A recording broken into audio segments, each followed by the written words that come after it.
Agro Record News. Oferecimento.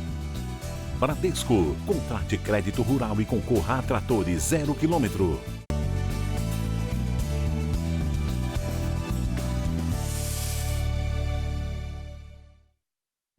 Oi, bom dia! O Agro Record News está no ar e que bom que você está comigo. Produtores de uva do Rio Grande do Sul celebram o momento que marca a colheita para a produção de sucos, vinhos e espumantes.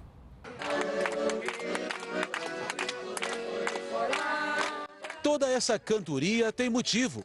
Em janeiro, as cidades gaúchas produtoras de uva realizam a Festa da Vindima, que marca o início da nova colheita. A vindima ela acaba se tornando uma festa que já acontecia nos vinhedos e começou a ser divulgada e que hoje as pessoas são convidadas a participar da vindima. O Rio Grande do Sul é o maior produtor de uvas do país. 15 mil famílias cultivam a fruta em 47 mil hectares. Destas terras, saem cerca de 80% de toda a produção nacional. São parreirais a perder de vista que nesta época do ano estão cheios de cachos de uvas prontas para a colheita. Em geral, quando se tem menos produção, a qualidade ela tende a ser maior. Claro que os eventos climáticos eles sempre nos forçam, a realizar um manejo mais intenso nos vinhedos. Seu Roberto, de 70 anos, é a quarta geração da família Cainelli. Assim como o bisavô, que veio da Itália, ele e os filhos mantêm na vinícola familiar em Bento Gonçalves a tradição de comemorar uma nova safra. Os primeiros imigrantes que vieram era assim, pisando a uva com dificuldade, O visitante é convidado a participar de todo o processo que dá origem a sucos, vinhos e espumantes da Serra Gaúcha. Aqui o turista recebe o chapéu de palha, o cesto e vem para o parreiral. É aqui que a gente pode colher a uva direto do pé e degustar aqui na sombra. É uma forma de ajudar a contar a história dos imigrantes italianos que chegaram na região.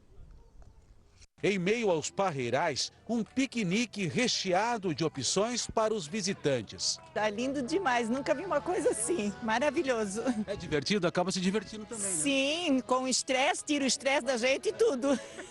Para finalizar, o momento mais tradicional e esperado da vindima, a pisa da uva. É assim que o suco e o vinho eram feitos no passado. Um processo totalmente artesanal. Toda a vida assim para mostrar para eles como que era antigamente, A elaboração de vinho, claro que hoje não é mais assim, Mas é para recordar o passado, As exportações do agronegócio mineiro bateram recorde em volume em 2023. E o café segue como o principal produto do setor. A exportação recorde do agro em Minas em 2023 ajudou a puxar a economia do estado e do país. Minas enviou para o exterior 15,6 milhões de toneladas de commodities. O volume foi 13,3% maior em comparação com o ano anterior.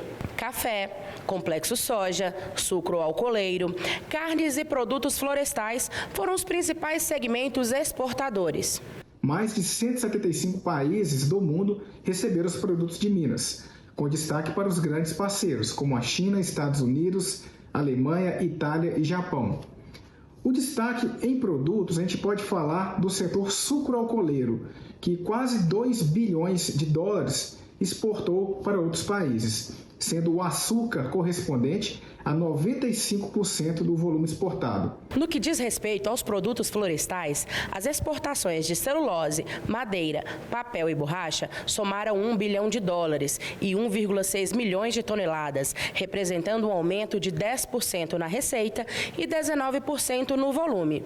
Esses números também correspondem ao melhor desempenho desde o início da série histórica em 1997, impulsionado especialmente pela celulose, que contribuiu com 97% das transações do setor. Embora tenha apresentado desempenho inferior a 2023, o café permanece como carro-chefe das exportações do agronegócio mineiro, obtendo o terceiro melhor resultado já registrado pelo segmento, com o total de 5 bilhões e meio de dólares e 26,6 milhões de sacas. Esse bom desempenho do agronegócio de Minas mostra que o setor tem grande importância para o Estado e para o país, o que confirma o trabalho da Secretaria de Agricultura de Minas Gerais no fomento à geração de emprego e renda. Apesar do crescimento no volume exportado, a receita gerada pelo comércio exterior registrou diminuição de 6,5% em relação ao ano anterior, totalizando pouco mais de 14 bilhões de dólares em 2023.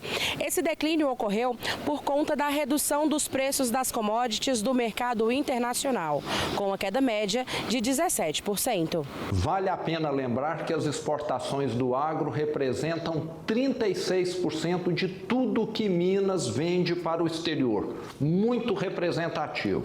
E vamos continuar dando total apoio a esse setor.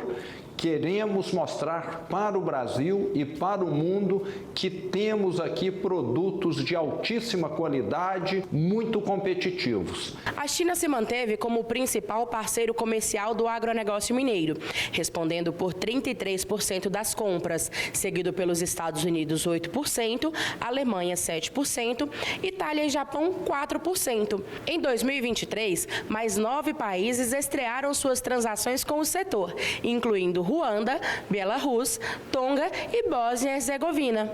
Segundo dados da CEAPA, o complexo sucroalcooleiro alcançou recorde de vendas, atingindo o total de 1,9 bilhão de dólares e 4,1 milhões de toneladas. O açúcar desempenhou um papel fundamental no crescimento do comércio exterior, registrando 1,8 bilhões de dólares e 3,9 milhões de toneladas enviadas. No setor do complexo soja, grãos, farelo e óleo, a receita foi de 3,5 bilhões de dólares e 6,7 milhões de toneladas, mantendo um faturamento estável, apesar de uma leve queda de 0,6% na receita, porém com um aumento de 15% no volume. Outro destaque foi o milho, que encerrou 2023 com um recorde de 190 milhões de dólares e 804 mil toneladas exportadas. Os dados apontam que as vendas de carnes apresentaram diminuição, impulsionada pela redução nas compras de carne bovina pela China. A receita total dessas commodities, incluindo carne bovina, frango, suína e outras, atingiu 1,3 bilhão de dólares e 431 milhões de toneladas exportadas. A carne de frango registrou um aumento recorde, impulsionada pelo aumento das compras da China, México e Rússia. Já a carne suína manteve a demanda aquecida e alcançou o melhor desempenho dos últimos 8 anos. Os ovos e derivados também tiveram o melhor desempenho dos últimos 11 anos. Campos experimentais da EPAMIG passam por reestruturação e também modernização das áreas de pesquisa. Coxos eletrônicos vão ajudar na coleta de dados sobre alimentação de bovinos.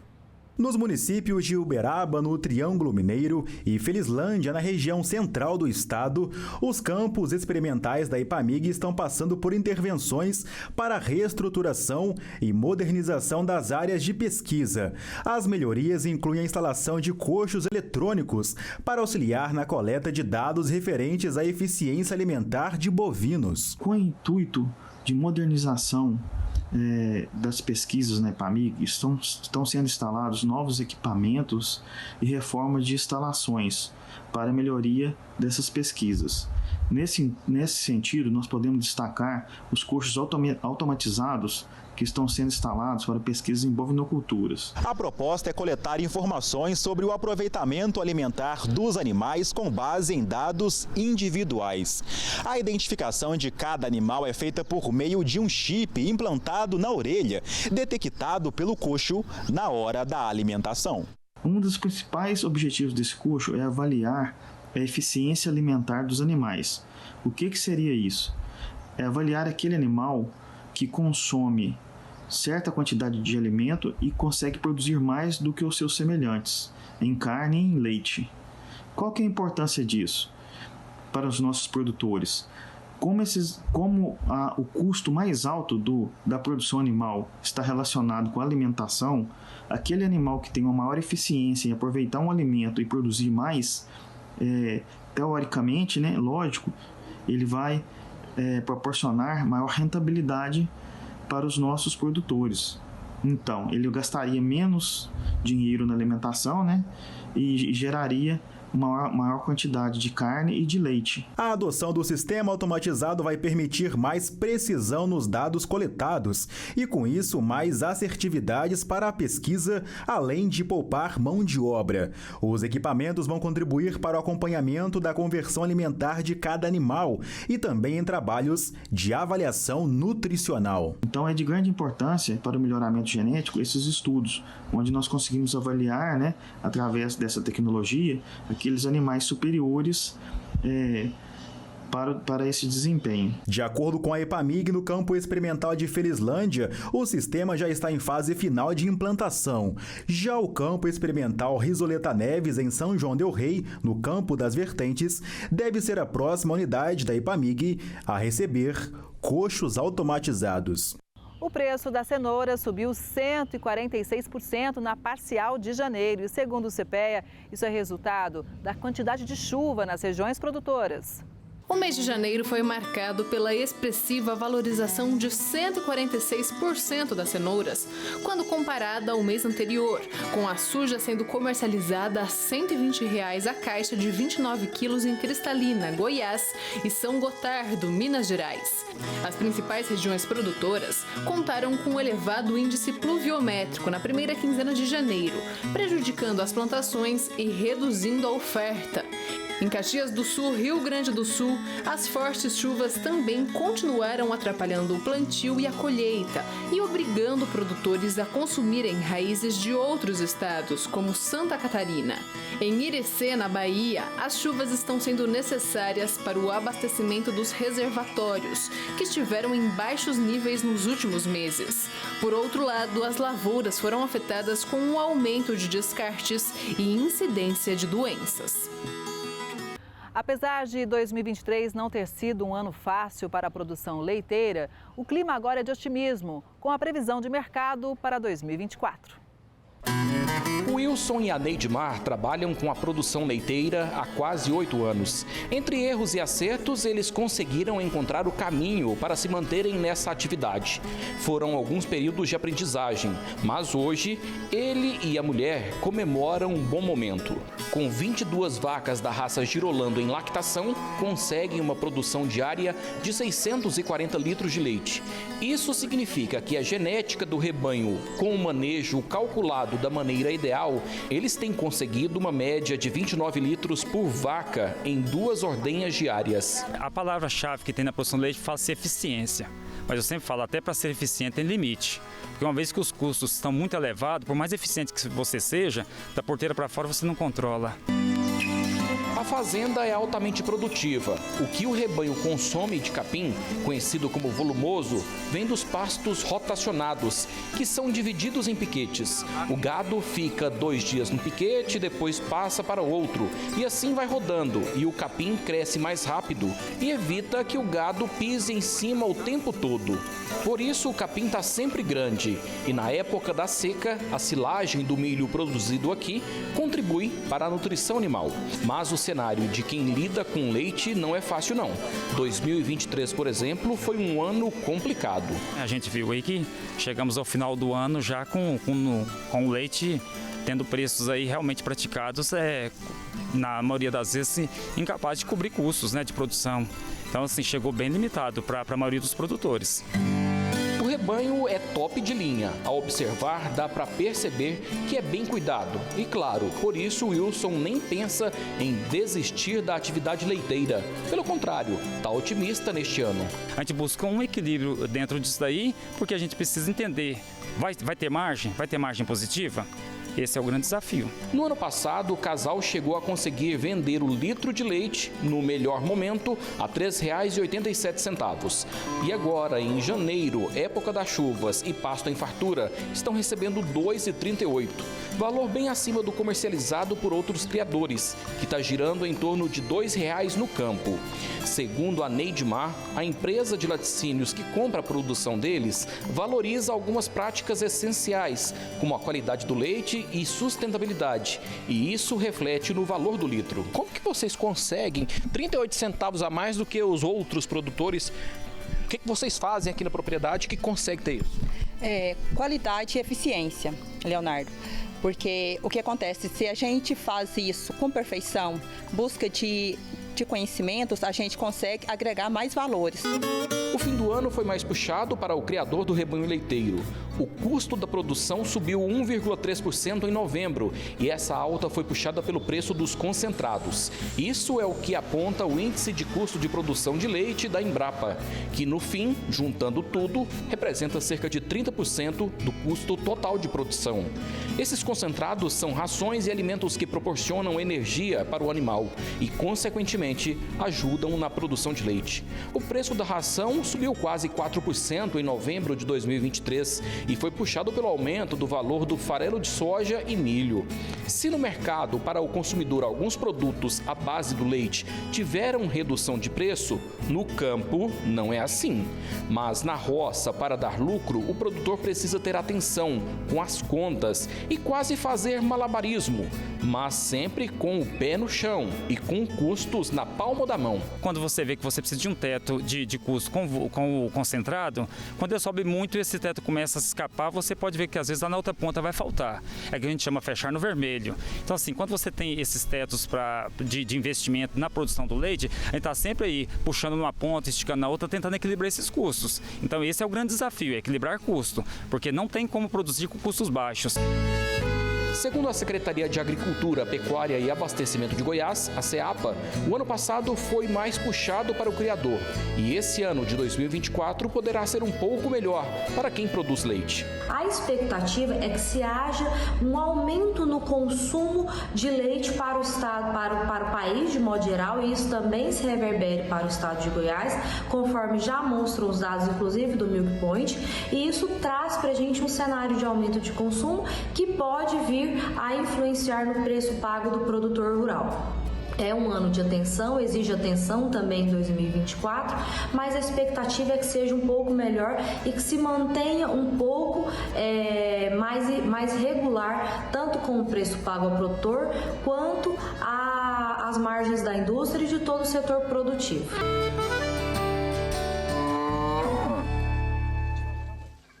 Agora presta atenção nessa notícia. Pesquisadores colombianos criaram um antídoto que promete acabar com a extinção de abelhas. Uma fórmula que protege o cérebro das abelhas e outros polinizadores contra a exposição de inseticidas foi patenteada por pesquisadores da Universidade do Rosário, na Colômbia. De acordo com o cientista que liderou a pesquisa, o antídoto deve auxiliar na conservação de até 20 mil espécies de abelhas existentes no mundo. A fórmula derivada de plantas possui base de flavonoides, compostos com propriedades protetoras, antioxidantes e anti-inflamatórias em humanos. Imobilizadas com minúsculos coletes de plástico, várias abelhas beberam a fórmula através de um funil muito fino. O grupo foi mais resistente aos efeitos adversos causados pelos pesticidas do que o grupo que foi alimentado sem o suplemento. Os resultados da pesquisa foram publicados em uma revista científica em 2022. As abelhas são cruciais no processo de polinização, já que a troca de pólen entre flores permite a reprodução das plantas. Atualmente, 35% das espécies de insetos no mundo correm risco de extinção. As abelhas estão estão entre as principais espécies ameaçadas pela atividade humana, segundo o documento divulgado pela Organização das Nações Unidas para a Agricultura e a Alimentação em 2023. O principal fator que gera esta ameaça é o uso de agrotóxicos em grande escala. Segundo o governo colombiano, cerca de 3.000 colmeias desaparecem todos os anos por causa dos efeitos adversos causados pelo uso de pesticidas. Cada colmeia pode conter até 50.000 abelhas. Ainda na Colômbia, num esforço de travar a mortalidade desses insetos, o Instituto Agrícola do país estabeleceu uma proibição de diversos tipos de agrotóxicos, como os que utilizam fipronil em sua composição. A lei entra em vigor ainda em fevereiro. A colheita de tomate desacelerou o ritmo no campo. O motivo está na maturação, que está mais lenta. A gente explica. Produtores do Sul e Sudeste têm relatado aos pesquisadores do CPEA que, com a queda das temperaturas entre os dias 22 e 26 de janeiro, o ritmo de maturação dos tomates desacelerou. As chuvas também contribuíram para o menor ritmo de colheita. Com isso, os preços subiram. Apesar das altas temperaturas adiantarem o ciclo das plantas no último mês, essa ação não causou grandes danos fisiológicos nos frutos. Inclusive, a safra toda vem sendo positiva, algo atípico para essa época do ano. A safra em Venda Nova do Imigrante no Espírito Santo, por exemplo, está bem adiantada, com cerca de 65% da área já concluída. O pico de colheita nesta região ocorreu em dezembro. A gente fala agora do algodão. O Brasil segue como o segundo maior exportador do mundo. O Brasil já é o maior exportador mundial de milho e soja e agora é a vez do algodão. Apesar de uma queda anual de 10%, o Brasil seguiu como o segundo maior exportador global de algodão em 2023. Foram mais de 1.600.000 toneladas enviadas ao exterior e mais de 3 bilhões de dólares em receita. Segundo a Associação Brasileira de Produtores de Algodão, enquanto a principal região produtora dos Estados Unidos, o Texas, sofreu com o calor e a seca, o produto brasileiro tem boa qualidade devido aos padrões de chuva do país. Esse é o segundo maior resultado desde 2018, segundo dados da Embrapa. A receita gerada posicionou o algodão como a 7ª maior cadeia produtiva brasileira, com mais de 80% da safra nacional certificada. O mercado segue otimista para 2024. O preço da batata aumentou quase 20% no último mês do ano passado e a tendência ao longo de 2024 não é de redução, não. O item que não poderia faltar nas compras de Janete era a batata. E como precisava encher a sacola, pesou bastante o preço de R$10 o quilo. Tá realmente complicado, porque hoje é meu aniversário, vim as compras, né?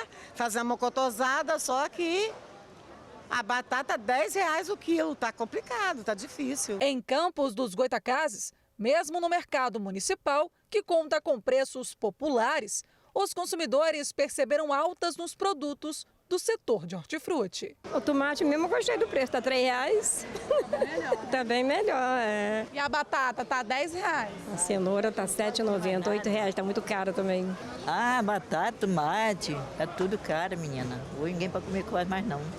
A senhora está economizando de alguma forma? Estou procurando ver preço, né? Qual onde está mais barato, onde não está.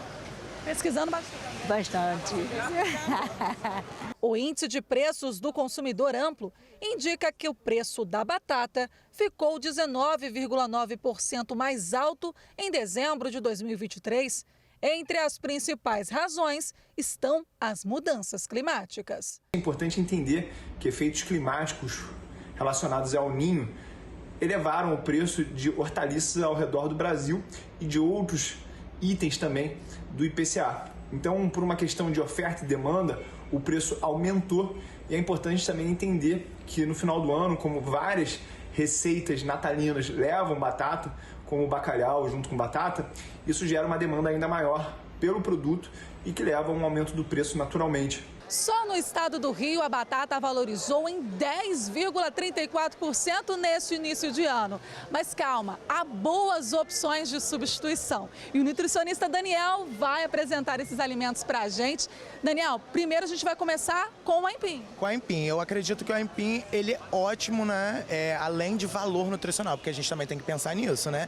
A gente não tem que pensar apenas no sabor, apenas se a gente gosta muito ou gosta mais ou menos. A gente tem que pensar na substituição, o que ela vai trazer do mesmo benefício que o outro, né? Então, assim, quando a gente pensa em valor nutricional, a gente pensa em fibra, a gente pensa na quantidade de carboidrato, na quantidade de proteína. Então, tudo isso engloba dentro do alimento, né? Então, o aipim, ele é uma boa opção porque ele tem o valor nutricional tão bom quanto a batata e as preparações dele são tão boas também, porque a gente pode fazer cozida, a gente pode fazer frita, a gente pode fazer assada, a gente pode fazer de várias maneiras, assim como a batata. Tem até abóbora. Abóbora também é uma excelente opção, inclusive daqui tá bem bonita, hein?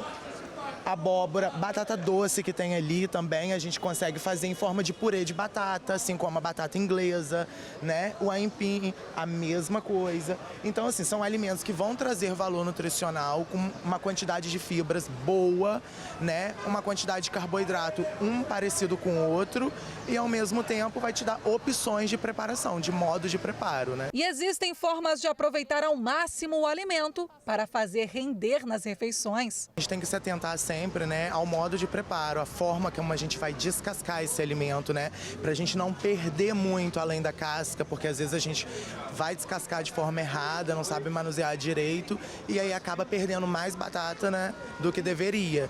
Então isso é um fator principal que a gente deve se atentar na hora do cozimento, na hora de preparar, a forma como a gente corta também, se é em cubos, se é, né, em tiras, tudo isso faz com que o rendimento dela seja diferente. Para os próximos meses, apesar de não ter aumento previsto, também não deve haver redução. E a perspectiva é que, conforme a atratividade de plantar batata vai aumentando, por quê? Porque o preço está maior, a gente vai ver mais agricultores ofertando esse tipo de produto e ao longo do tempo a gente vai ver uma equalização desse preço.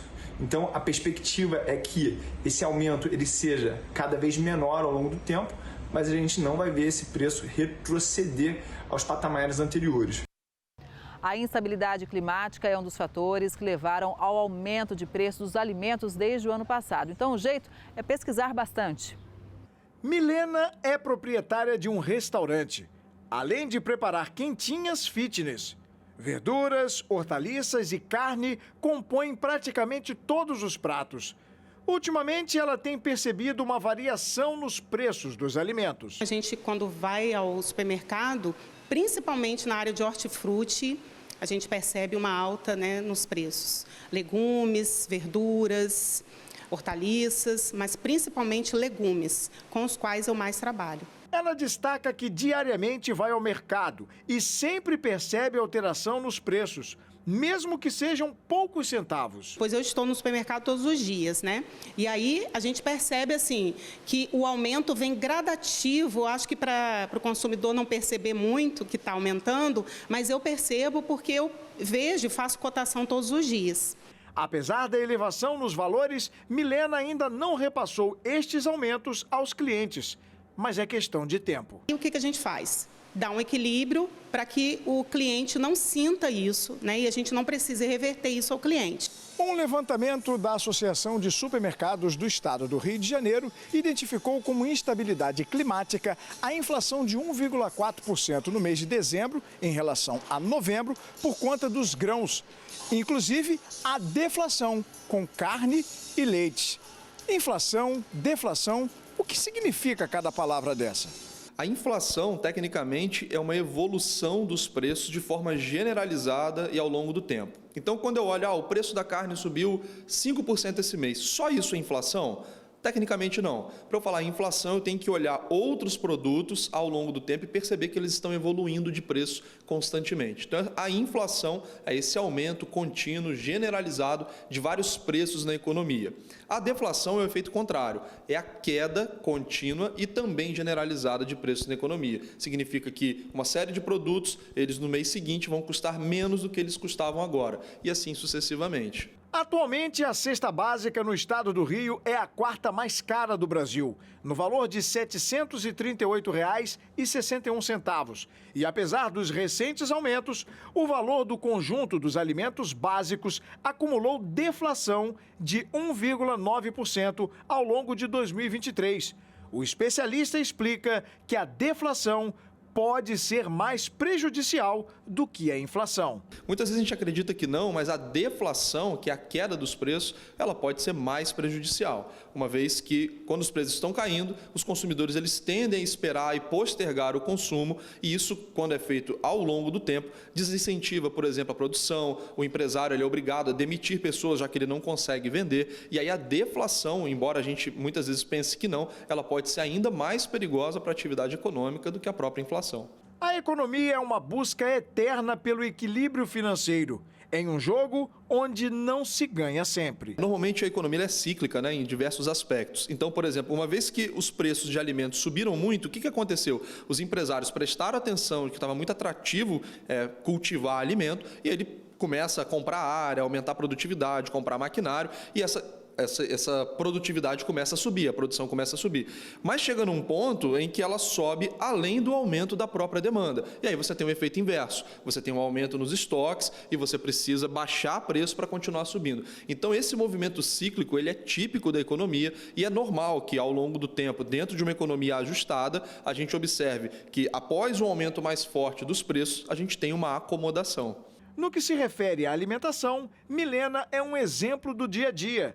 Dribla as dificuldades e busca saídas para se manter. Primeiro, a gente vai atrás de ofertas, né? Que não desqualificam o nosso trabalho, porque a gente precisa manter a qualidade dos alimentos, mas a gente faz uma boa pesquisa. Então, assim, como conhecedora dos vários supermercados que Campos tem, a gente vai, né, procura preços deles, as ofertas que eles têm, né, e vamos equilibrando isso para que isso não afete no final. Né, tanto em casa quanto aqui no restaurante. O queijo faz parte da cultura mineira e está prestes a se tornar um patrimônio cultural imaterial. E o setor tem comemorado bons resultados.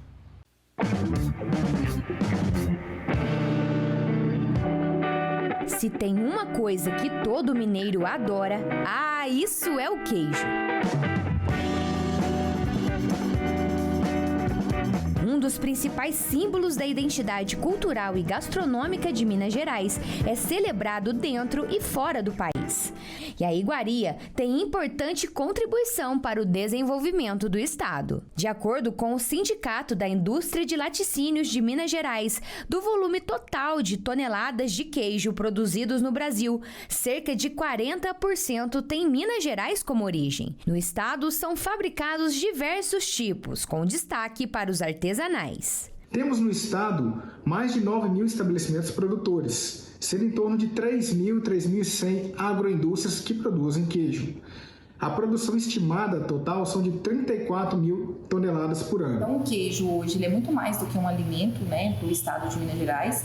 Ele é um produto que integra aí o patrimônio cultural. É um produto que eles gera a economia, faz a movimentação da economia de mais de 6 bilhões de reais somente dentro do estado de Minas Gerais e leva principalmente o sustento aí de pequenas agroindústrias familiares. A maior parte dos queijos hoje do estado, nós temos os queijos artesanais que são produzidos por essas agroindústrias familiares.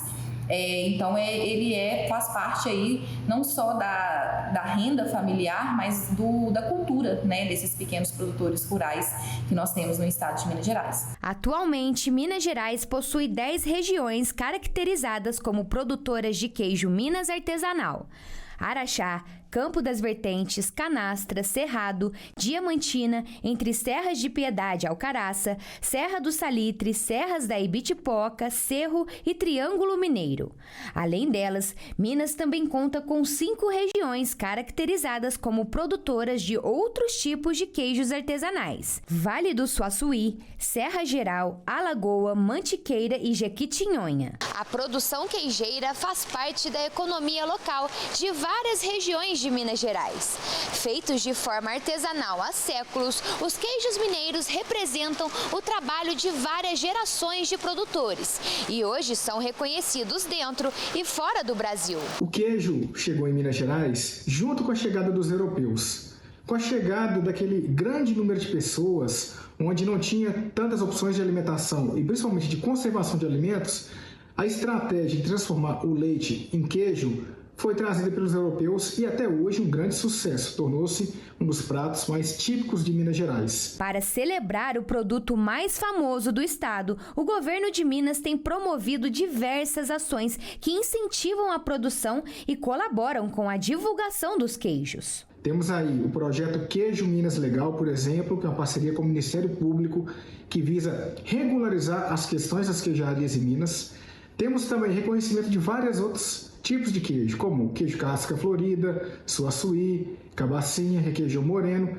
É um trabalho que ainda está sendo feito em módulos diferentes, uns mais no início, outros mais já em estágios avançados, mas mostra o comprometimento do governo de Minas, da Secretaria de Agricultura e também da Subsecretaria de Política e Economia Agropecuária, no que tange a questão da valorização do queijo e do produtor rural de Minas. Além do Expo Queijo, principal evento do segmento no país, o estado promove ainda o Festival do Queijo Artesanal de Minas, realizado pelo sistema FAENG, Senar e Sebrae, que ajuda a divulgar os queijos, gerando visibilidade e oportunidade de negócios para os produtores rurais. Hoje, dentro aqui do sistema FAENG, nós temos vários tipos de suporte para esse produtor de queijo. Nós temos o programa de assistência técnica e gerencial, que é o ATG Agroindústria, onde esse produtor recebe assistência técnica durante 2 anos para evoluir tanto nas suas técnicas de fabricação, quanto nas boas práticas de fabricação, na regularização sanitária e na parte de gestão das suas empresas.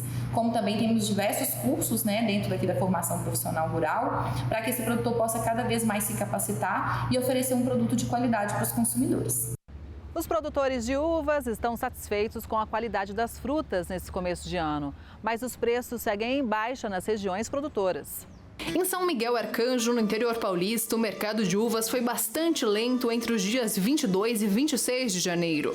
Segundo informações do CPEA, apesar da baixa oferta, a demanda mais contida pressionou os preços, principalmente da Niágara. Apesar disso, a qualidade das uvas é boa, já que as chuvas na região têm sido pouco intensas e o clima mais ameno tem favorecido o desenvolvimento dos cachos. Assim, a Niágara foi comercializada a R$ 5,88 o quilo, queda de 14,5% em relação à semana anterior. Vale ressaltar que a perspectiva para as vendas na região pode melhorar no decorrer deste mês, visto que se aproxima o encerramento da safra 2023-2024 para outras regiões produtoras de São Paulo, como Louveira e Indaiatuba, o que pode diminuir a concorrência. O alto volume de chuva no interior do Rio de Janeiro está favorecendo a produção da cana-de-açúcar. A expectativa é de aumento de 10% na safra. A terra ainda continua dependendo do que acontece no céu. Com as mudanças climáticas, o cultivo em certas regiões ficou mais complexo. É o caso da cana-de-açúcar em Campos, no norte do estado. O plantio, que já foi farto, hoje em dia passa por momentos de adaptações aos novos tempos. As mudanças climáticas têm sido uma constante em diversas partes, não só do nosso país, de outros países. A nossa região também tem sofrido alguns períodos de déficit hídricos, bem caracterizados, Nós, por exemplo, ano passado tivemos aí um período onde as chuvas foram acima do esperado apenas em 3 meses. E isso afeta não só a cultura da cana-de-açúcar, como as outras culturas também. A cana-de-açúcar, que deveria estar crescendo no período acima da primavera, onde as temperaturas são maiores, quando começam a aumentar as temperaturas, nesse período aí houve precipitações abaixo do esperado. Segundo a Associação de Plantadores de Cana, caso chova no final da entre-safra, de fevereiro a abril deste ano, o cenário pode ficar favorável para os produtores locais. A expectativa é de um aumento na produção de cerca de 10%. Essa chuva ela está sendo muito bem-vinda, era muito aguardada, Passamos praticamente novembro, dezembro, pouquíssima chuva. É o momento que a cana cresce mais, onde ela acumula a maior biomassa dela, 60%, 70% da biomassa da cana é acumulada nesse período mais quente do ano e não choveu. Então, essas chuvas que estão caindo agora é para, vamos dizer, correr atrás do prejuízo, né? Tentar recuperar um pouco da produtividade que foi perdida. A safra em Campos está prevista para maio e a expectativa é de uma colheita de pouco mais de 2 milhões de toneladas. Produção que vai se unir ao aumento de 40,4 milhões de toneladas para 40,9 milhões de toneladas previstos para o ciclo 2024-2025 pelo relatório de perspectivas para o agronegócio brasileiro deste ano. Crescimento pequeno que a ciência espera alavancar.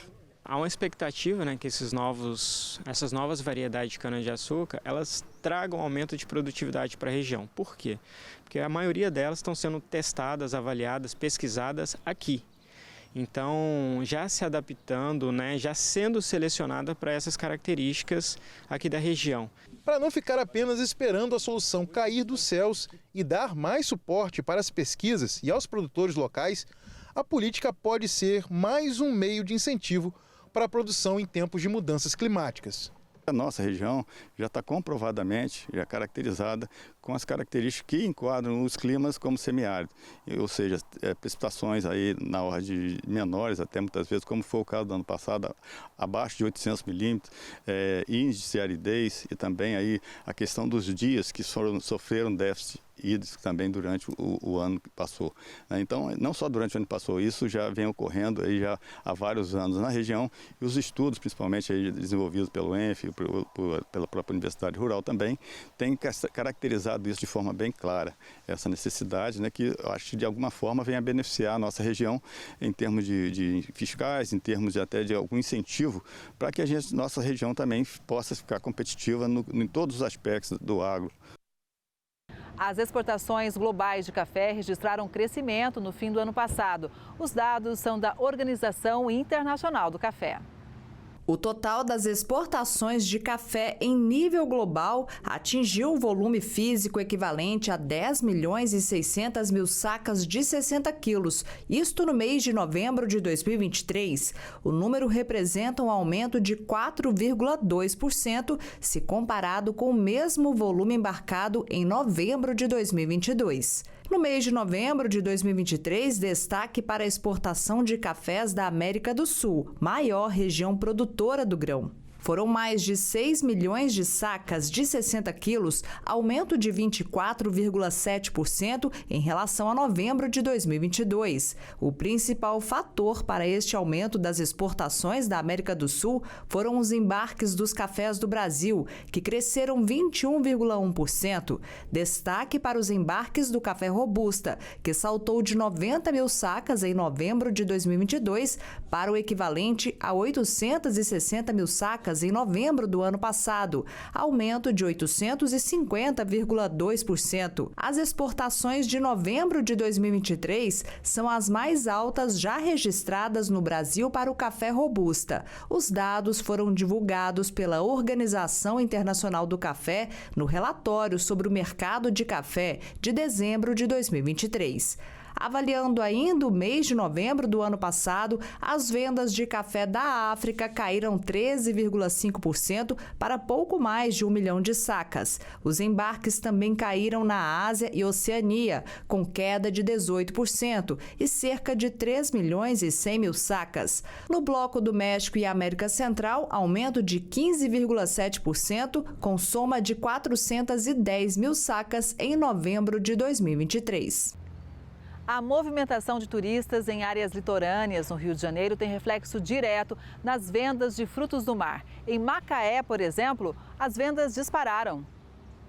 No cais do mercado de peixes, frutos do mar de diferentes tamanhos. Este pescador exibe com orgulho o resultado do trabalho. Foi ótimo, maravilhoso. Só estar com saúde já é importante e a pesquisa foi maravilhosa. Agora deu para pegar um bom carregamento? De uma média boa. Semana passada foi bem devagar. Este outro pescou atum, apenas numa caixa mais de 30 quilos.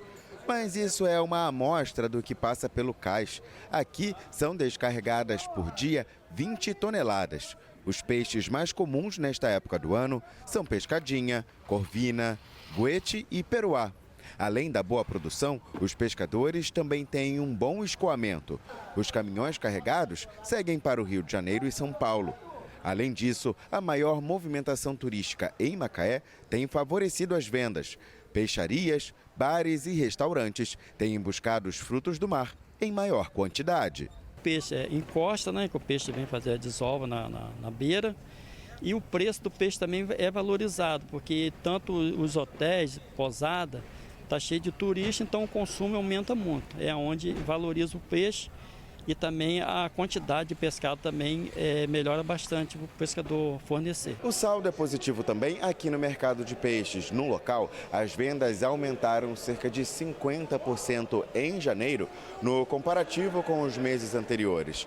Na alta temporada, os turistas são a maioria entre os consumidores. Vanderlei é de Santo Antônio de Pádua, no noroeste fluminense, e sempre que está na cidade, dá uma passadinha no mercado de peixes para garantir o alimento.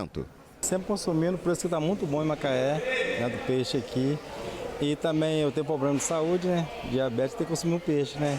Para ajudar, né? Mas toda semana eu estou aqui comprando peixinho. Sempre fazendo um bom negócio? Sempre fazendo um bom negócio, muito bom. Em Macaé, mais de 5.000 pessoas são vinculadas ao setor econômico da pesca. A atividade é a principal fonte de renda de 95% dos pescadores, segundo a Federação Estadual de Pesca do Rio. Kátia trabalha nesta banca há 30 anos e comemora as boas vendas. Os pessoal da região dos lagos estão vindo, tem bastante gente vindo de todo lado, né? Minas, passando férias aqui, passa por aqui. Olha, nossas vendas aqui aumentou em 70%. Os protestos de agricultores foram assuntos dos jornais nas últimas semanas. Os produtores de vários países da União Europeia bloquearam estradas e fizeram muitas reivindicações.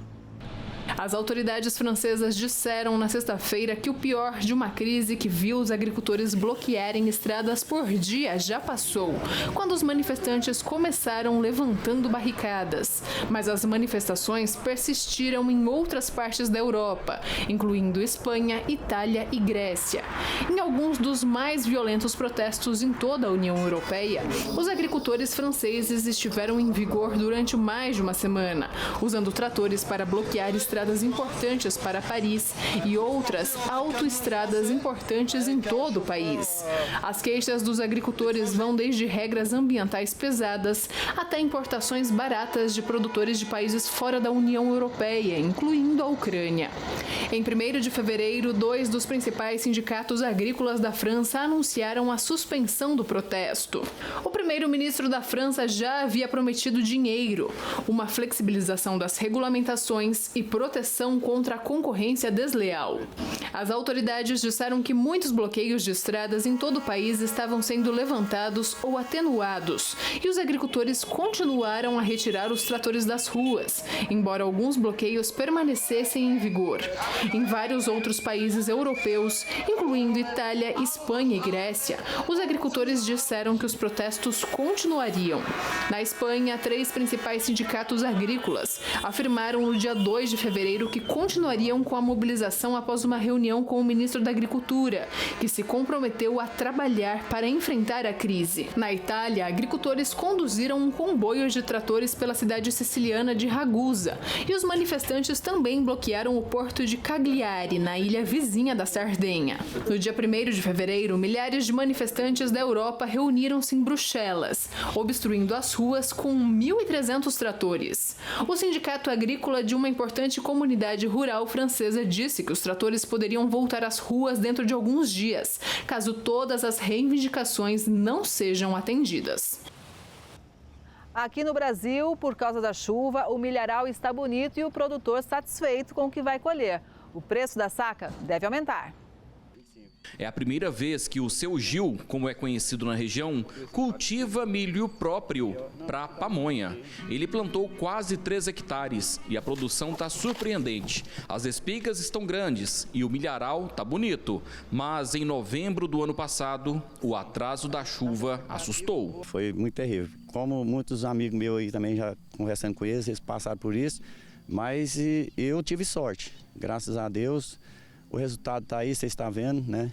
O Herciano trabalha como distribuidor de milho verde e comprou essa lavoura de porteira fechada. Ele está contente demais, já que esse milharal está muito bom. com a chuva que veio, tá ficando muito bom. As lavouras tá ficando ótimo agora. Aqui em Goiás, muitos produtores cultivam a soja na primeira safra e o milho na safrinha. Mas por causa do fenômeno El Niño, a soja foi cultivada mais tarde e isso pode prejudicar a produção da safrinha neste ano. De acordo com a Conab, a área plantada na safra 2023-2024 teve redução. Na safra passada, foram cultivados em Goiás mais de 1.900 hectares, com produção de 12.641 toneladas. Agora são mais de 1.790 hectares plantados e a produção de milho da safra 2023-2024 deve chegar a 10.693 toneladas.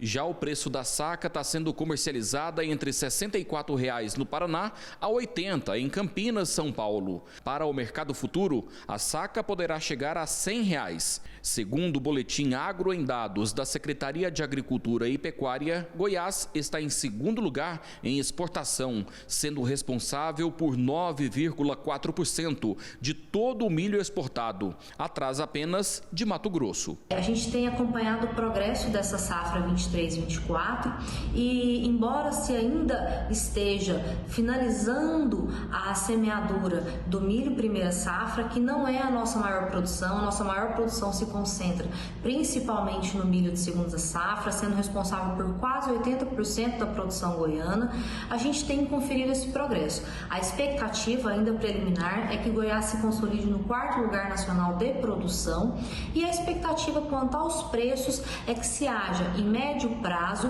uma melhoria nas cotações vinculadas a esse mercado. O Herciano também comentou sobre os preços atuais do milho pamonheiro. A tonelada está na faixa de uns R$ 1.700, que deu uma baixadinha agora, que apareceu mais milho. A mão de milho está na média de uns 70 a 75, depende o dia, depende, como te diz, a semana, e a qualidade do milho, que manda muita qualidade. Tem os outros milho que não é próprio de pamonha, que eles vendem mais barato, mas igual nós, é comerciante de pamonha, é a qualidade em primeiro lugar e, como te diz, ele é mais caro.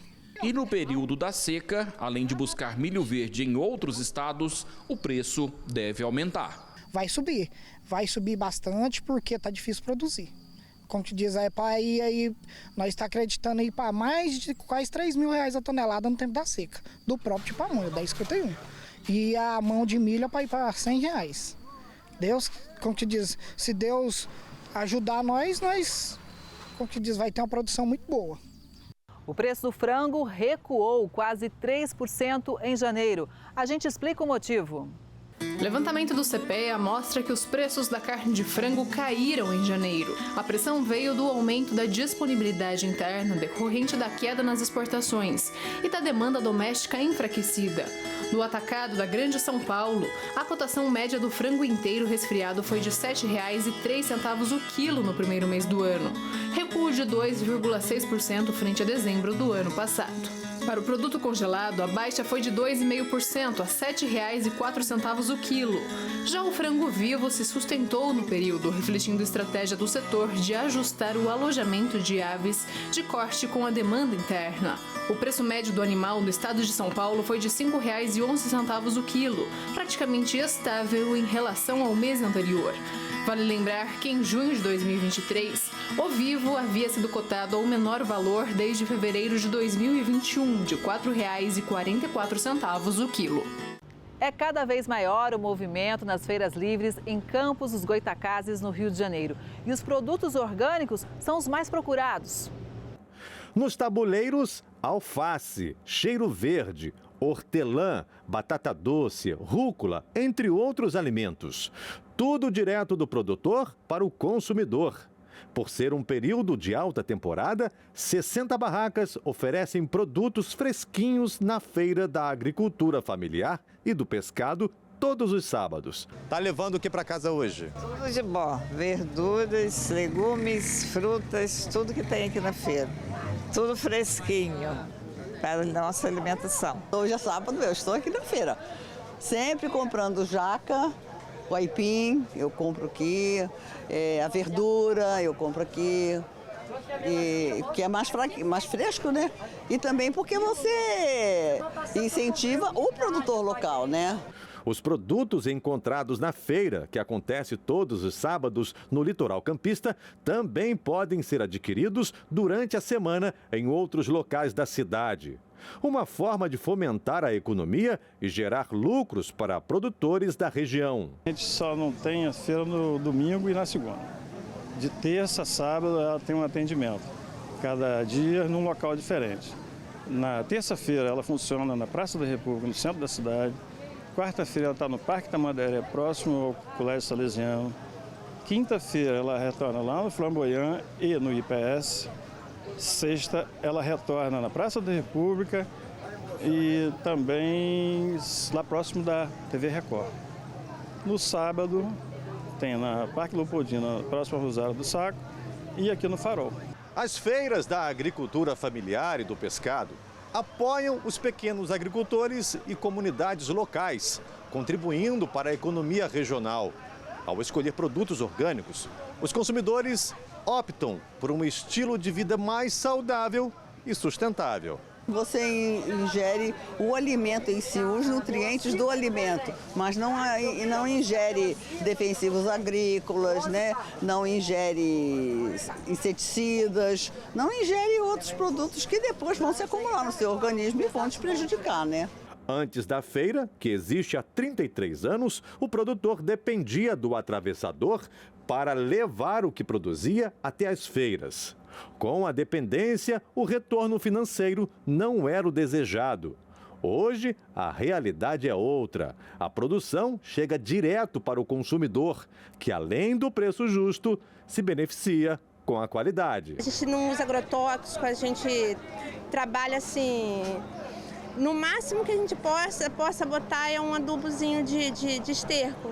Agora, agrotóxico nenhum, tudo orgânico, muito bom. A Prefeitura de Campos aposta no crescimento desse segmento no município.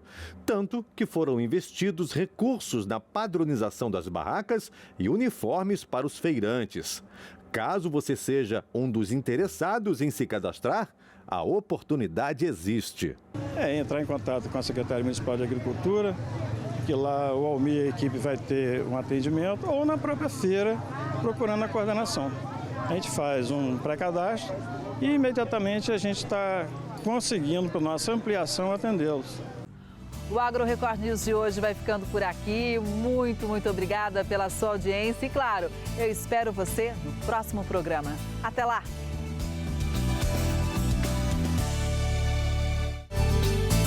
Agro Record News. Oferecimento. Bradesco. Contrate crédito rural e concorra a tratores 0 km.